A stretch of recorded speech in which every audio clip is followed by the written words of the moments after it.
आइए बच्चों, आज हम कक्षा 10वीं विज्ञान में रासायनिक अभिक्रियाओं के प्रकार यानी कि टाइप्स ऑफ केमिकल रिएक्शंस के बारे में जानकारी प्राप्त करेंगे। ये देखेंगे कि रासायनिक अभिक्रियाएं कितने प्रकार की होती हैं। देखिए बच्चों, जो पहला रासायनिक अभिक्रिया का प्रकार है योगात्मक अभिक्रिया, यानी कि addition reaction.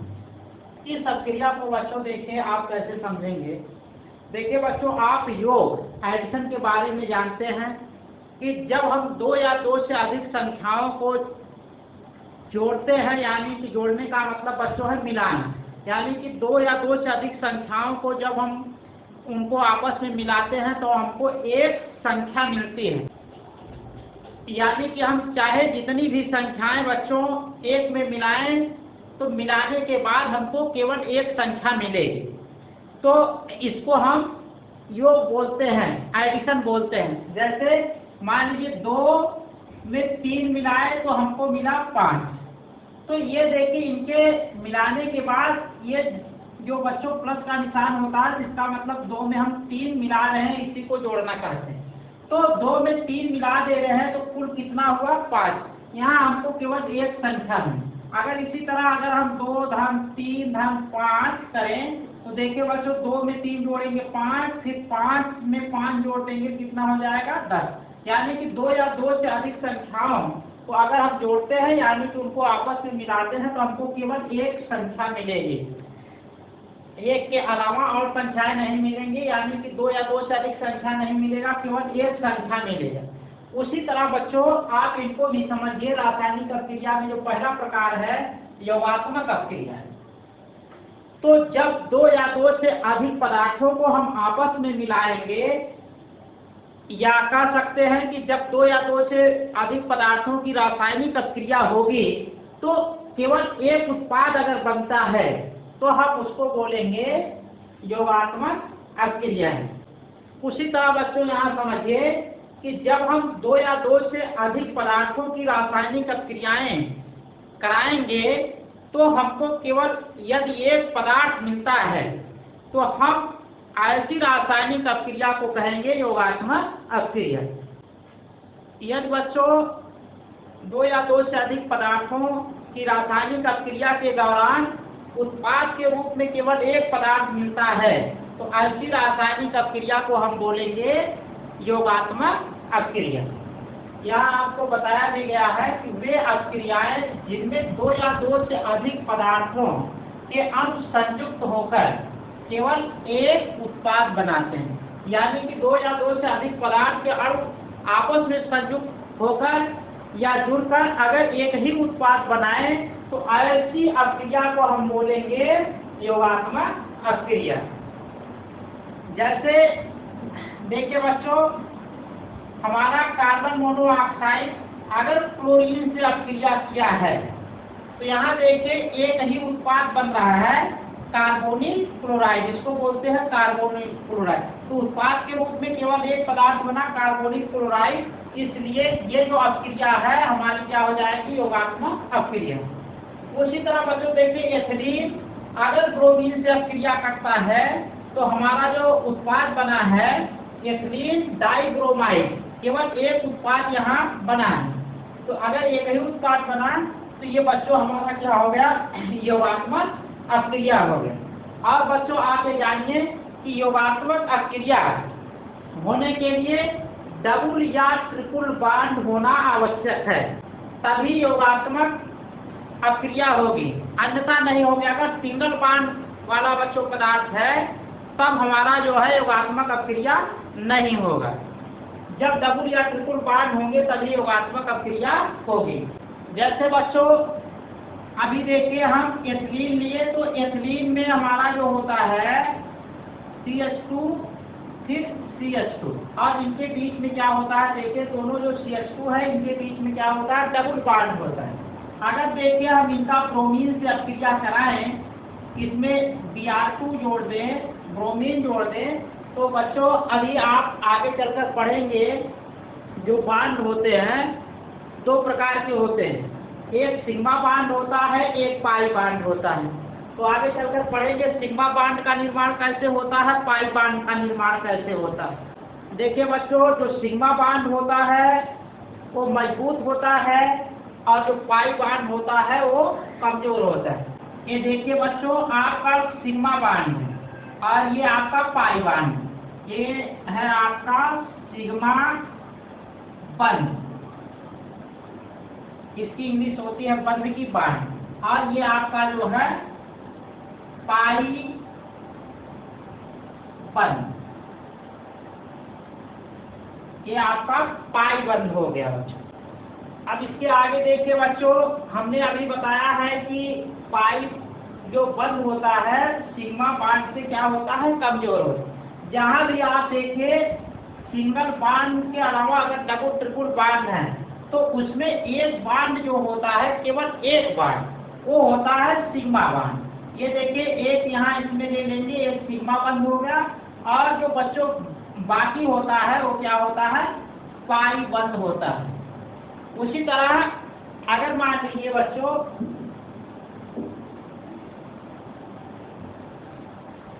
CH triple bond CH है, इसमें देखिए आपका एक जो बांड होगा ये क्या होगा, सिग्मा, और जो यहाँ दो बांड हैं, एक दो, ये जो शेष बच रहे हैं ये क्या हो जाएंगे, पाई बंध हो जाएंगे। हमने बताया बच्चों पाई बंध क्या होता है, कमजोर होता है।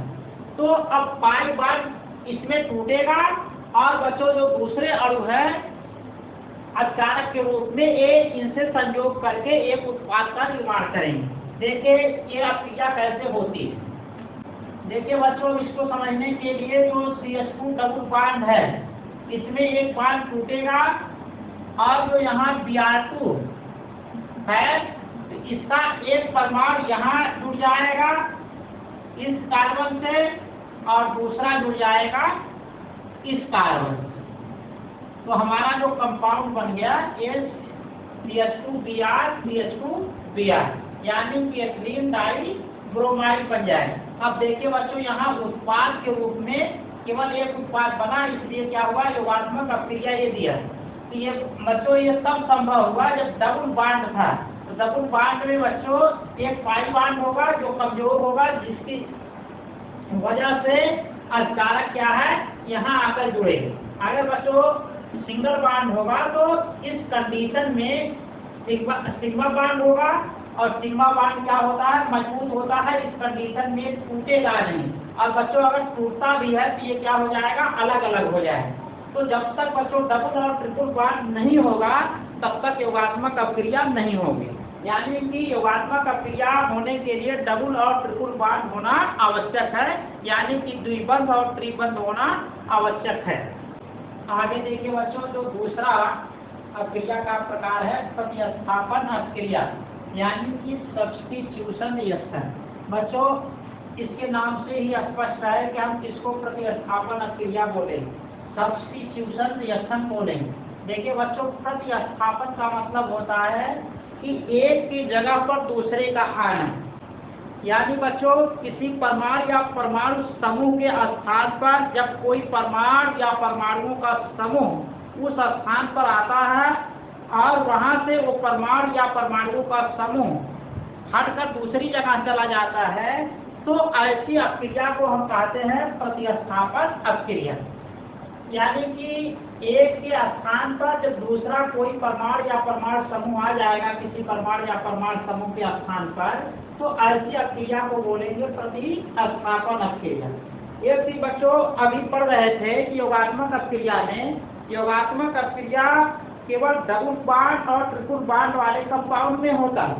आप बच्चों जानते हैं कि डबल और ट्रिपल बांड वाले कंपाउंड असंतृप्त कंपाउंड कहलाते हैं। यानी कि जिसमें डबल और ट्रिपल बांड है तो क्या है, अनसैचुरेटेड कंपाउंड, यानी कि असंतृप्त कंपाउंड। और हमने बच्चों को बताया कि जिसमें डबल और ट्रिपल बांड होते हैं उसमें पाई बांड क्या होता है, कमजोर होता है। इसलिए कोई अचानक उस कंपाउंड के साथ जाकर जुड़कर एक ही उत्पाद बनाकर। अब देखिए बच्चों, योगात्मक अभिक्रिया ना बने उसके लिए हमको चाहिए संतृप्त कंपाउंड यानी कि जिसमें केवल सिंगल बॉन्ड। तो बच्चों अगर सिंगल बॉन्ड होगा तो वो बॉन्ड टूटेगा और टूटकर दो या दो से अधिक पदार्थ बनाएगा। जब बच्चों दो या दो से अधिक पदार्थ बनाएगा यानी कि दो या दो से अधिक उत्पाद बनाएगा तो हम उसको योगात्मक अपक्रिया नहीं बोलेंगे। देखिए बच्चों, यहाँ बताया जा रहा है आपको वे अपक्रियाएं जिनमें किसी यौगिक के अणु से एक परमाणु या परमाणु समूह यानी कि एक परमाणु प्रतिस्थापित होगा या परमाणुओं का समूह किसी अन्य परमाणुओं या परमाणु समूह द्वारा, तो वो परमाणु किसी परमाणु से या परमाणु समूह द्वारा या कोई परमाणु समूह किसी परमाणु या परमाणु समूह द्वारा विस्थापित होगा। विस्थापित हो जाते हैं प्रतिस्थापन अपक्रियाएं कहलाती। जैसे बच्चों देखिए यहाँ आपका एथेन है, तो एथेन का जब बच्चों आप संरचना बनाएंगे तो आपको मिलेगा C सिंगल बॉन्ड कार्बन के बीच होगा, फिर यहाँ देखिए H के साथ एक बॉन्ड होगा, एक H के साथ बॉन्ड होगा, एक H के साथ यहाँ बॉन्ड होगा, एक H के साथ यहाँ बॉन्ड होगा, एक H के साथ यहाँ बॉन्ड। यहाँ देखिए C2 हो गया और फिर 6 हाइड्रोजन हो गए, तो यह 6 हो गया। यहाँ देख रहे हैं सब सिंगल बॉन्ड है बच्चे। तो अब सिंगल बॉन्ड है इस कंपाउंड में, इसलिए योगात्मक अपक्रिया नहीं होगा। यहाँ बच्चों देखिए किसी हाइड्रोजन को प्रतिस्थापित करके कोई परमाणु या परमाणु समूह आएगा, तो यहाँ से विस्थापित होकर हटेगा, उसकी जगह पर कोई परमाणु या परमाणु समूह आएगा। तो इसीलिए इसको बोलेंगे हम प्रतिस्थापन अपक्रिया। तो आगे देखिए बच्चों, जैसे यहाँ आपका क्या है एथेन है, तो इससे NO3 जब अपक्रिया करेगा 400 से 450 डिग्री सेंटीग्रेड पर, तो हमको मिलेगा नाइट्रो एथेन और जल मिलेगा, जल कार्ब मिलेगा। तो यहाँ देखिए बच्चों जो उत्पाद बना है 2 से अधिक बना है, तो इसलिए हम इसको योगात्मक अपक्रिया नहीं बोलते। इसमें देखिए प्रतिस्थापन हुआ है। तो देखिए बच्चों यहाँ से आप समझने के लिए इस क्रिया को देखिए बच्चों प्रतिस्थापन कैसे हुआ है। अभी हम बता रहे थे कि कार्बन कार्बन के बीच सिंगल बॉन्ड, फिर यहाँ H जुड़ेगा, यहाँ एक H जुड़ेगा, यहाँ H जुड़ेगा, फिर एक H यहाँ, एक H यहाँ, एक H यहाँ जुड़ेगा। ये आपका क्या है एथेन है। तो अब देखिए बच्चों जो यहाँ आपका HO3 है, तो ये बच्चों देखिए आपका HO और NO2 में टूटता है। जब भी टूटेगा आपका HNO3 HO और NO में टूटेगा, तो यहाँ देखिए जो आपका HO NO टूटता है, तो ये बच्चों HO निगेटिव के रूप में टूटता है और NO2 इसमें टूटेगा। अगर ये निगेटिव में टूटा तो किसमें टूटेगा, पॉजिटिव में टूट जाएगा। तो अब देखिए बच्चों यहाँ से जब ये टूटेगा HO निगेटिव और NO2 पॉजिटिव, तो यहाँ से NO2 टूटने के बाद बच्चों यहाँ पर अटैक करेगा कार्बन के पास। ये देखिए बच्चों जब ब्रेक होगा तो आपका NO2 यहाँ आएगा। तो जब यहाँ NO2 आएगा आपका,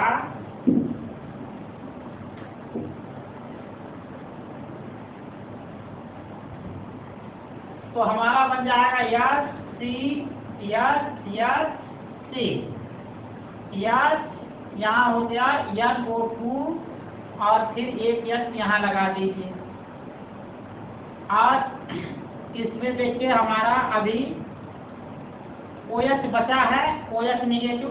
लेकिन बच्चों देखिए अब यहाँ कार्बन के पास कितना बॉन्ड हो गया, 1 2 3 4। और देखिए बच्चों एक H यहाँ लगाएंगे तो कितना बॉन्ड हो गया, 1 2 3 4 5। तो कार्बन के पास 4 से अधिक बॉन्ड नहीं हो सकता। तो जब बच्चों NO यहाँ जुड़ रहा है, ये H से ज्यादा सक्रिय है NO पॉजिटिव, इसलिए H यहाँ से क्या हो जाएगा, विस्थापित हो जाएगा।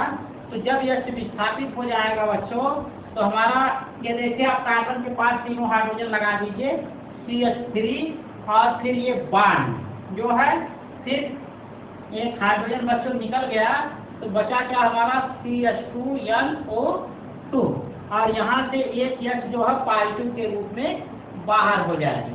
तो अब देखिए बच्चों, जो H पॉजिटिव के रूप में बाहर हो रहा है OH निगेटिव से अक्रिया करके जल का अणु बना लेगा।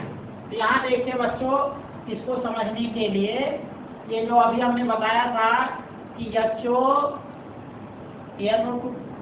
NO2 टूटता है, क्या बनाता है HO नेगेटिव और NO2 पॉजिटिव। तो अब देखिए ये इनसे अक्रिया करके बना लेगा क्या H2O। तो आगे हम अक्रिया लिख रहे हैं बच्चों, ये बन जाएगा हमारा C2H5NO2 और इनसे ये अक्रिया करके क्या बना लेगा H2O बना लेगा। यहाँ देखिए बच्चों, एक H के स्थान पर ये NO2 जो है, ये देखिए यहाँ पर परमाणुओं का समूह है बच्चों, क्योंकि इसमें 2 या 2 से अधिक परमाणु है, इसलिए परमाणुओं का समूह बोलेंगे। तो यहाँ परमाणुओं के समूह द्वारा H परमाणु क्या है प्रतिस्थापित हो गया, इसलिए ये हमारी अक्रिया क्या होगी प्रतिस्थापन अक्रिया होगी। उसी तरह बच्चों देखिए कॉपर सल्फेट और Fe की जो अक्रिया होगी, यहाँ भी प्रतिस्थापन अक्रिया होगी, क्योंकि देखिए बच्चों कॉपर परमाणु के स्थान पर हमारा क्या आ गया Fe परमाणु आ गया, और जब कॉपर के स्थान पर Fe परमाणु आ गया यानी कॉपर को प्रतिस्थापित कर दिया, यानी कि इनको हटा दिया, उनके स्थान पर कॉपर के स्थान पर Fe आ गया। तो इसलिए ये भी हमारी अक्रिया क्या हो जाएगी प्रतिस्थापन अक्रिया होगी।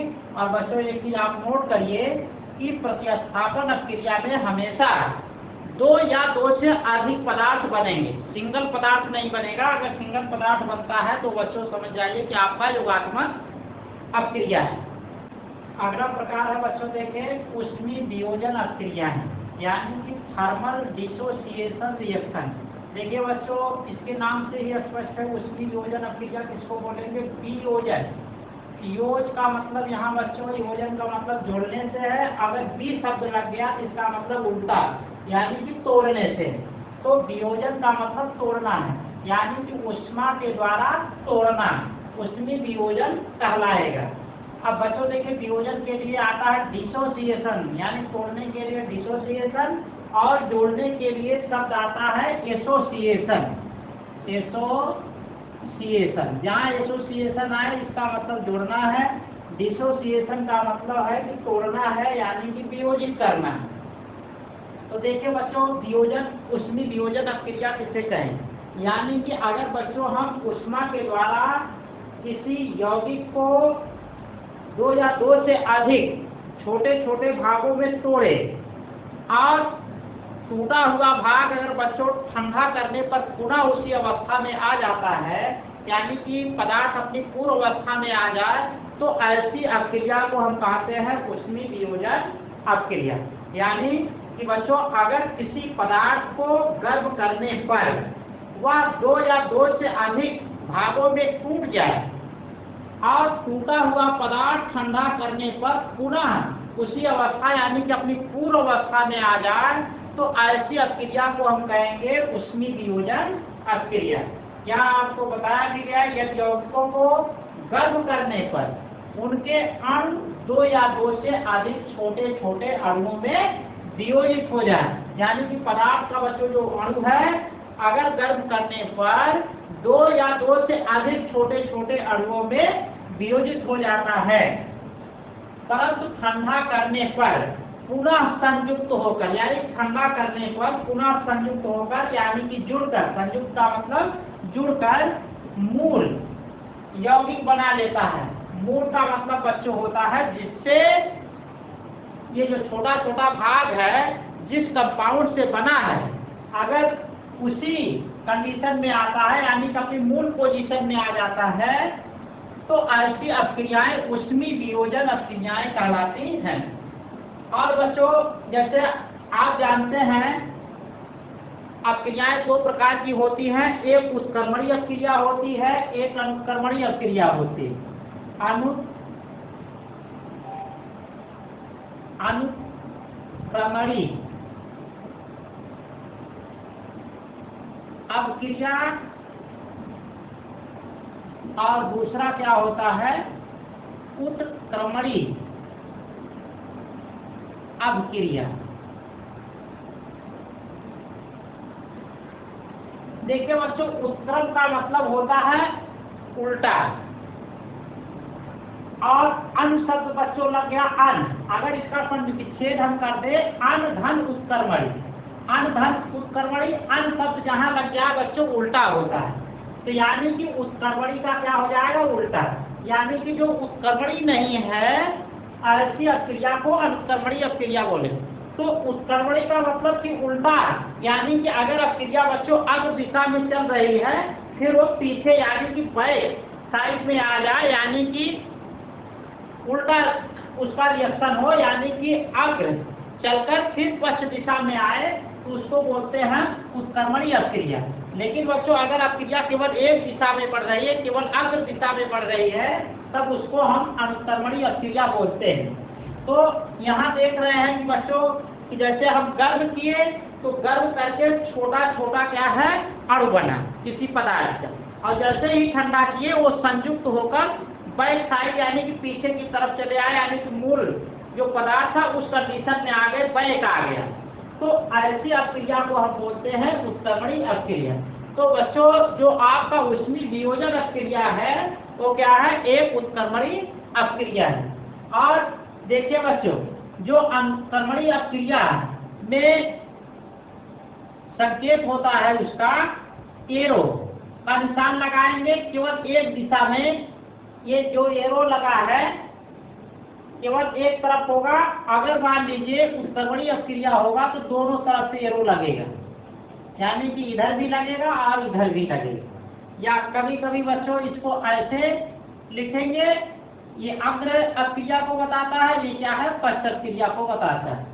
तो यहाँ देखिए अमोनियम क्लोराइड है बच्चों, हमने देखिए बच्चों बताया था कि अमोनिया गैस की सहायता से अमोनियम आयन का परीक्षण होता है। इसका मतलब कि अमोनियम आयन से अमोनिया गैस निकलती है।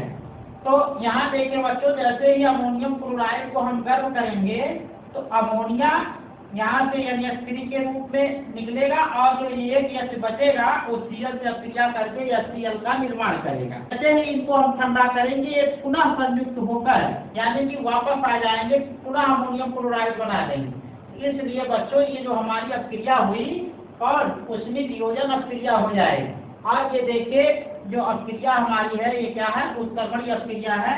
गर्म किए तो ये देखिए अग्र दिशा में आगे बढ़ी, यानी कि अमोनियम क्लोराइड जो है अमोनिया और HCl बनाया, और जैसे ही बच्चों ठंडा किए तो ये बैक वापस आ गई, यानी कि अमोनिया और HCl आपस में जुड़कर क्या है, अमोनियम क्लोराइड का निर्माण कर दिए।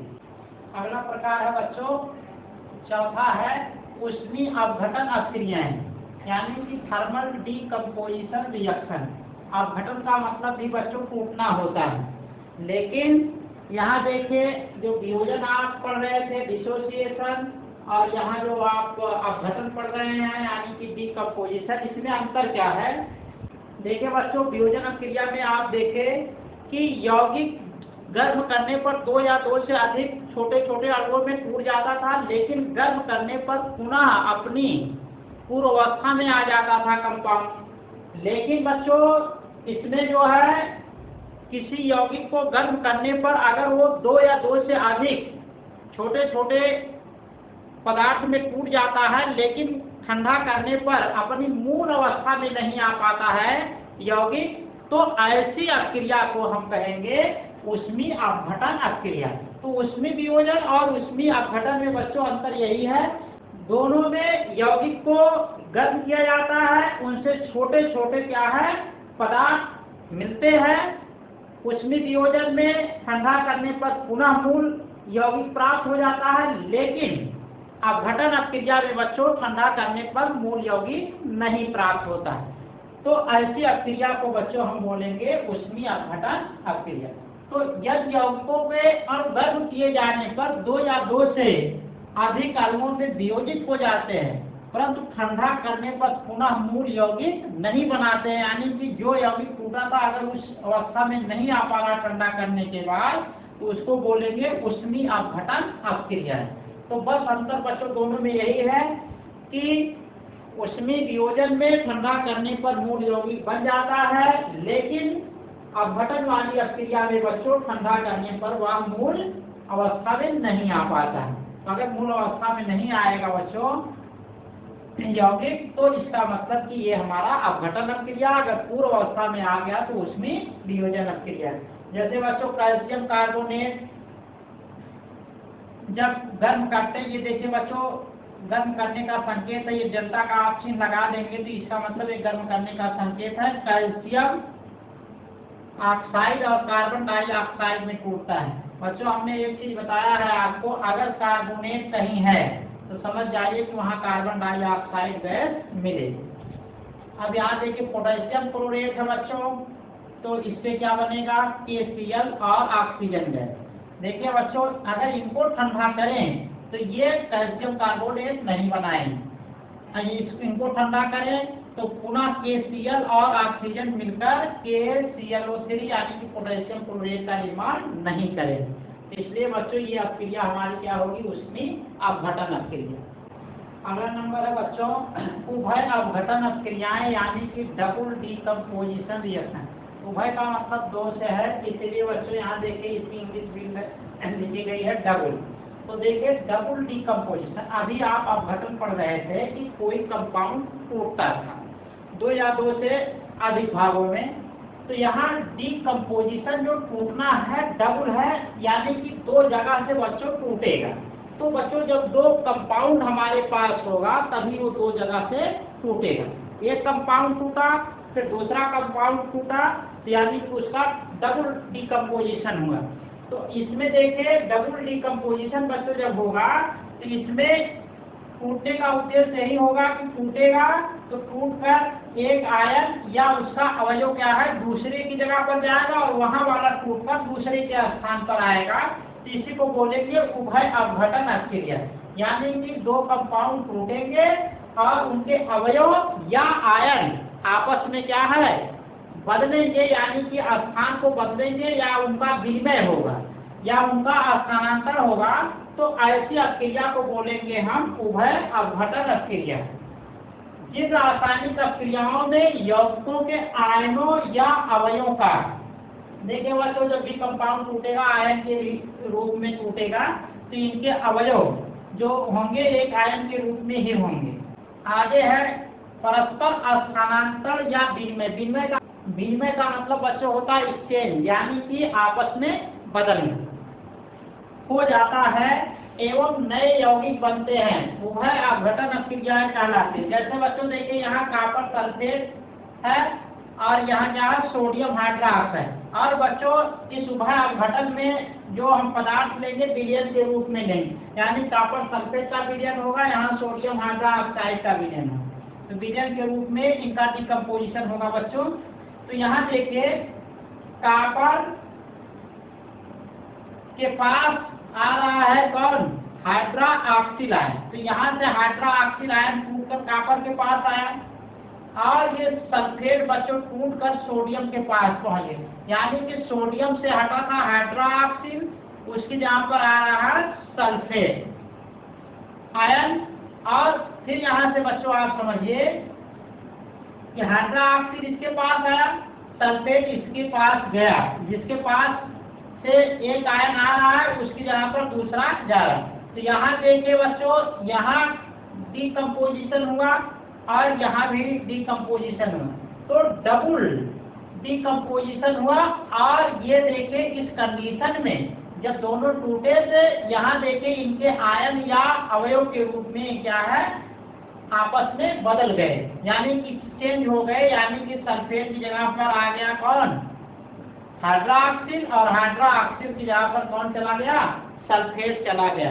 इसलिए ये हमारा हो जाएगा उभय अपघटन अक्रिया, यानी कि उभय अपघटन अक्रिया में बच्चों आयनों या उनके अवयवों का आपस में क्या हो जाता है स्थानांतर या विनिमय हो जाता है। तो ये हमारी अक्रिया क्या होगी उभय अपघटन अक्रिया कहलाएगी।